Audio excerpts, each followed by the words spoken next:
નમસ્કાર દર્શક મિત્રો, આપ જોઈ રહ્યા છો કાનાબાર ન્યૂઝ રાજુલા. આવું જોઈ ગયા આપણે રાજુલા શહેરના સમાચારો. રાજુલા તાલુકાના હિંડોણા ગામની પ્રાથમિક શાળા પ્રવેશ ઉત્સવની ભવ્ય અને દિવ્ય રીતે ઉજવણીઓ કરવામાં આવી. નાના એવા ગામમાં પ્રેરણાદાયી કાર્યક્રમમાં અનેક મહાનુભાવો, અધિકારીઓ, ગ્રામ્યજનો અને વાલીઓ ઉત્સાહભેર હાજર રહ્યા.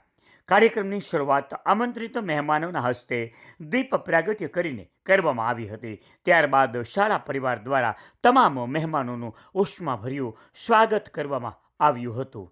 આ પ્રસંગે શૈક્ષણિક, સાંસ્કૃતિક તેમજ વિવિધ પ્રવૃત્તિમાં ઉત્કૃષ્ટ પ્રદર્શન કરનાર હોશિયાર વિદ્યાર્થીઓનું સન્માન કરવામાં આવ્યું હતું. સાથે સાથે બાલવાટિકાના અંદાજિત 50 જેટલા બાળકો અને ધોરણ 1માં નવા પ્રવેશ મેળવનાર વિદ્યાર્થીઓનું હર્ષોલ્લાસ સાથે સ્વાગત કરવામાં આવ્યું હતું. સાથે સાથે આંગણવાડીના બાળકો પણ આ કાર્યક્રમમાં ઉત્સાહપૂર્વક જોડાયા હતા.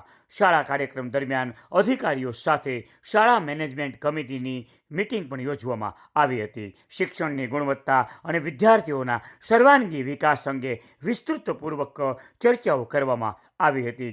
આ કાર્યક્રમમાં મુખ્ય યજમાન તરીકે ટ્રાઇબલ એજ્યુકેશન ડેવલપમેન્ટના અધિકારી કિશોરભાઈ ધારૈયા, લાયઝન અધિકારી જિગ્નેશભાઈ ઉપાધ્યાય, ફોરેસ્ટ વિભાગના કૃષ્ણાબેન ખુમાણ, જિલ્લા પ્રતિનિધિ વિરાજભાઈ, આંગણવાડી સુપરવાઇઝર, સરપંચ, એસએમસી અધ્યક્ષ બીજલભાઈ પટાટ, જસુરભાઈ પટાટ, પૂર્વ સરપંચ વાઘાભાઈ ભીલ, દંતુભાઈ પટાટ સહિતના અનેક આગેવાનો આ કાર્યક્રમમાં ઉપસ્થિત રહ્યા હતા. ટ્રાફિક નિયમોનું પાલન કરીશ.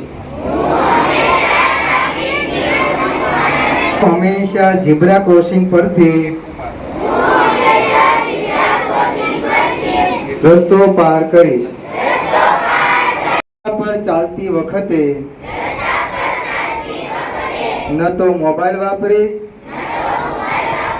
ન હેડફોન લગાવીશ. હું સ્કૂલ બસમાં ચડતી અને ઉતરતી વખતે શાંતિ અને શિસ્તથી લાઈનમાં રહીશ. ધક્કા મૂકી કરીશ નહીં. હું રસ્તો ક્રોસ કરતા પહેલા જમણી, ડાબી અને ફરી જમણી બાજુ જોઈને પસાર થઈશ. આમ તો પ્રવેશોત્સવ જીવનમાં ઘણો બધો આવે છે. સૌથી પહેલા જન્મોત્સવ. જન્મોત્સવ પછી બાળક મોટું થાય એટલે શાળામાં આવે તો પ્રવેશોત્સવ. પછી જેમ જેમ આગળ થાય લગ્નોત્સવ. લગ્નોત્સવ પછી શ્રીમતોત્સવ, ગર્ભ સંસ્કારોત્સવ, એમ ઘણા બધા ઉત્સવ આવે. એમાં આ ઉત્સવ એવો છે કે બાળકને ડર વગર ખુલ્લા દિલે શાળામાં પ્રવેશ આપવામાં આવે છે અને એના જીવનનો જે 5 વર્ષ ઘરે રહ્યા છે એનાથી નવો વળાંક શરૂ થાય છે. એટલે આજનો આ પ્રવેશોત્સવ કાર્યક્રમમાં અત્રે ટ્રાઇબલ ડેવલપમેન્ટ ડિપાર્ટમેન્ટના અધિકારી શ્રી ડોક્ટર કિશોરભાઈ ધારૈયા સાહેબ જે ઉપસ્થિત રહ્યા તેના માટે ખૂબ ખૂબ આભાર વ્યક્ત કરું છું. આજના આ કાર્યક્રમ દરમિયાન જેઠસુરભાઈ પટાટ દ્વારા દર મહિને વિદ્યાર્થીઓને આપવામાં આવતા બટુક ભોજન જેવી સેવાકીય પ્રવૃત્તિની પણ પ્રશંસા કરવામાં આવી હતી. શાળાના મેદાનના અભાવના કારણે તમામ વિદ્યાર્થીઓ કાર્યક્રમમાં પ્રત્યક્ષ રીતે જોડાઈ શક્યા ન હતા. તેથી શાળાની યુટ્યુબ ચેનલ મારફત ડિજિટલ ક્લાસરૂમમાં આ કાર્યક્રમનું જીવંત પ્રસારણ કરવામાં આવ્યું હતું, જેથી કરીને બાકીના વિદ્યાર્થીઓ પણ આ પ્રવેશ ઉત્સવનો લાભ લઈ શકે.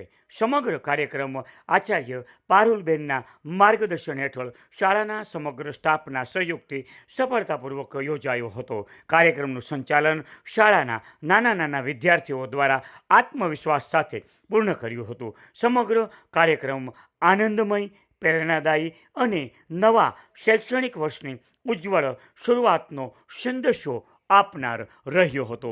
નાના એવા ગામમાં નાની એવી શાળામાં ભવ્ય અને દિવ્ય કાર્યક્રમ યોજાયો ત્યારે આવનાર તમામ મહેમાનોએ આ કાર્યક્રમની પ્રશંસાઓ કરી હતી અને તમામ સ્ટાફને અભિનંદન પાઠવ્યા હતા.